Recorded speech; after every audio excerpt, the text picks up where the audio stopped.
Hi friends, പുതിയൊരു വീഡിയോയിലേക്ക് എല്ലാവർക്കും സ്വാഗതം. ഇന്ന് ഞാൻ പറയാൻ പോകുന്നത് പൊന്നാങ്കണ്ണി ചീരയെക്കുറിച്ചാണ്. പൊന്നാങ്കണ്ണി ചീര എങ്ങനെ തിരിച്ചറിയാം, ഒറിജിനൽ പൊന്നാങ്കണ്ണി ചീര ഏതാണ്, ഇതിൻ്റെ ഗുണങ്ങൾ, എങ്ങനെ നടാം, ഇതിൻ്റെ പരിപാലന രീതികൾ എന്തൊക്കെയാണ് എന്നാണ് ഈ വീഡിയോയിൽ പറയാൻ പോകുന്നത്.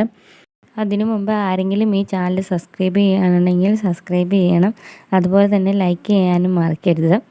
നമ്മുടെ എല്ലാം സംശയമാണ് ഈ പൊന്നാങ്കണ്ണി ചീര ഒറിജിനൽ എങ്ങനെ നമുക്ക് തിരിച്ചറിയാമെന്ന്. അതിനൊരു പരിഹാര മാർഗ്ഗമായിട്ടാണ് ഞാനിന്ന് വന്നിട്ടുള്ളത്. നമ്മുടെ ഒറിജിനൽ പൊന്നാങ്കണ്ണി ചീരയുടെ കളറ്, തണ്ടിൻ്റെ കളർ ഏകദേശം ഒറിജിനൽ റെഡ് അല്ല, എന്നാലും ഒരു റെഡ് കളറിലാണ് തണ്ടിൻ്റെ കളർ ഇരിക്കുക.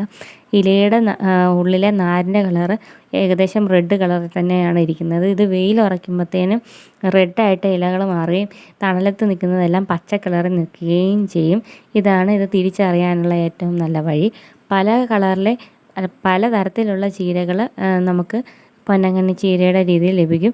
അതിലേറ്റവും ഔഷധമുള്ള ഒറിജിനൽ പൊന്നാങ്കണ്ണി ചീരയാണ് നിങ്ങളിപ്പോൾ കാണുന്നത്. പിന്നെ ഇതിൻ്റെ ഗുണങ്ങൾ എന്താണെന്ന് വെച്ചാൽ നമ്മുടെ കണ്ണിനെ പൊന്നാക്കുന്ന ചീരയാണെന്നാണ് ഇതിൻ്റെ പേര് തന്നെ നമുക്കത് മനസ്സിലാക്കാൻ പറ്റും. പൊന്നാങ്കണ്ണി ചീര എന്ന് പറയുമ്പോൾ കണ്ണിനെ പൊന്നാക്കുന്ന ചീര എന്നാണ് അറിയപ്പെടുന്നത്. ഇത് പല ഇലക്കറികൾ കൂട്ടിയാൽ കണ്ണിന് വളരെ നല്ലതാണെന്ന് പറയുന്നേക്കാം. അതുപോലെ തന്നെ അതിനെക്കാട്ടിലും എല്ലാം ഏറ്റവും കൂടുതൽ ഗുണമുള്ള ഒരു ചീരയാണിത്.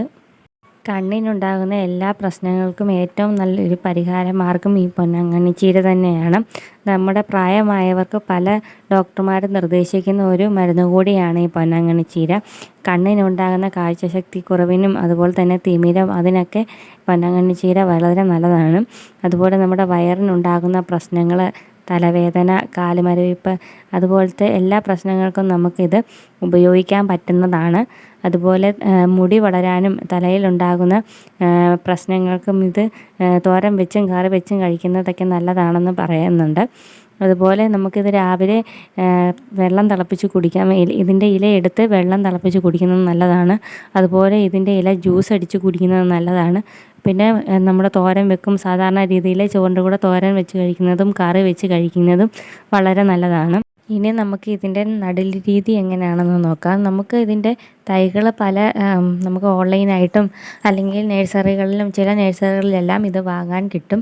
ഇത് നമുക്ക് ചെറിയ നാമ്പൊടിച്ച് തന്നെ നട്ട് കഴിഞ്ഞാൽ പെട്ടെന്ന് വേര് പിടിച്ച് വളരുന്ന ഒരു പച്ചക്കറി തൈ തന്നെയാണിത്. പിന്നെ നമുക്ക് അധികം പരിചരണമൊന്നും വേണ്ട. സാധാരണ ചീരയ്ക്ക് നൽകുന്ന പോലെ ചാണകപ്പൊടിയും പിന്നെ അല്ലാതെ നമ്മൾ സാധാരണ ചേർക്കുന്ന വളങ്ങൾ തന്നെ ഇതിനും ഇട്ട് കൊടുത്താൽ മതിയാകും.